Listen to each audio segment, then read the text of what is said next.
Bharat pathology fully ultra modern computerise व lab technician Zishan Ahmad की देखरेख में सभी प्रकार की जांच उपलब्ध। पेट्रोल पंप के बगल में, लालगंज, आजमगढ़।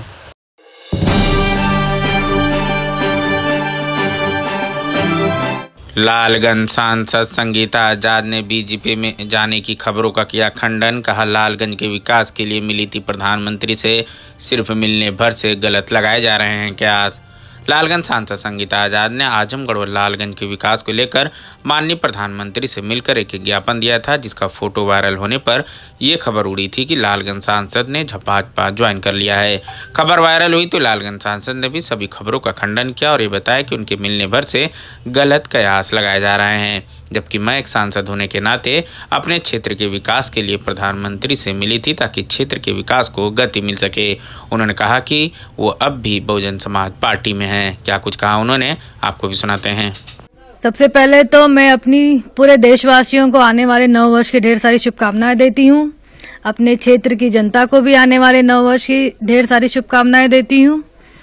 और ये जो फोटो वायरल की बात हो रही है, ये इसमें सच्चाई ये है कि शीतकालीन सत्र के दौरान हम सभी लोग काफ़ी मंत्रियों से मिलते हैं। मैं तो रेल मंत्री जी से मिली, वित्त मंत्री जी से मिली, ग्रामीण विकास मंत्री राज साध्वी निरंजना ज्योति जी से मिली, शिक्षा मंत्री धर्मेंद्र प्रधान जी से मिली, सड़क परिवहन मंत्री माननीय नितिन गडकरी जी से मिली और इसी क्रम में मैं प्रधानमंत्री जी से ही मिली, क्योंकि जब मैं माननीय रेल मंत्री जी से मिलने गई और उनको मैंने अपनी समस्या बताई, क्योंकि मेरी जनपद की काफ़ी वर्षों से डिमांड है कि वाराणसी से लेके लालगंज होते हुए आजमगढ़ से गोरखपुर तक की नई रेल लाइन बने, जिसका बजट भी 22-23 के बजट सेशन में आ गया था।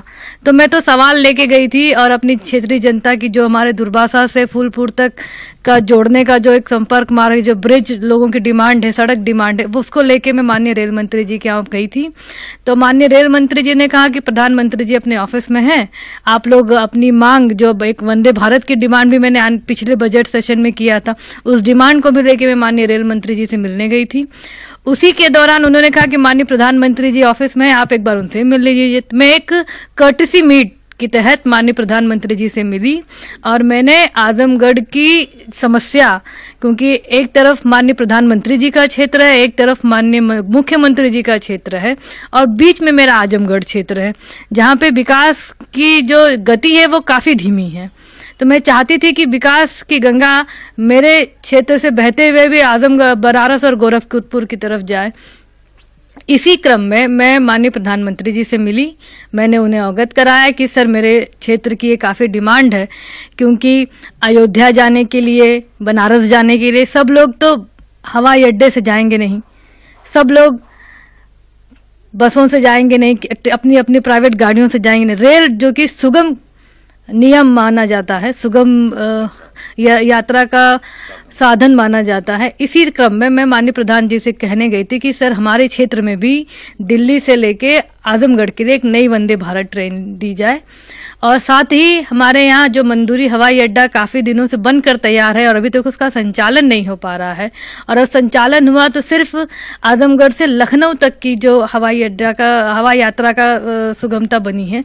इसी क्रम में मैं उनको कहने गई थी कि सर, हम आजमगढ़ से मुंबई से के लिए, दिल्ली के लिए और कोलकाता के लिए, जो अन्य महानगरों के लिए भी मेरे ज़िले से हवाई यात्रा को चलाया जाए ताकि हमारी जनता को उसका लाभ मिल सके। फोटो वीडियो वायरल होने के बाद सोशल मीडिया पे एक अलग चल रहा है, 24 को लेकर काफी सवाल उठाए जा रहे हैं और जो अभी आपके खिलाफ जो कह रहे हैं कि पार्टी छोड़ सकती है, कर सकती है, उनको क्या जवाब देंगे?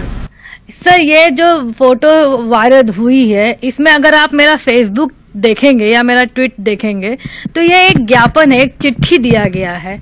और आज भी हमारी नेता माननीय बहन कुमारी मायावती जी हैं, जो ये कहा जा रहा है कि हमने गाड़ी से झंडा उतार दिया, तो ये सरासर झूठ है, गलत है। मेरी गाड़ी में अभी भी, अगर आप यूपी 50 12 में फॉर्च्यूनर में गाड़ी है मेरे पास, जिसको देखेंगे तो आज भी मेरे गाड़ी पे बीएसपी का झंडा लगा हुआ है।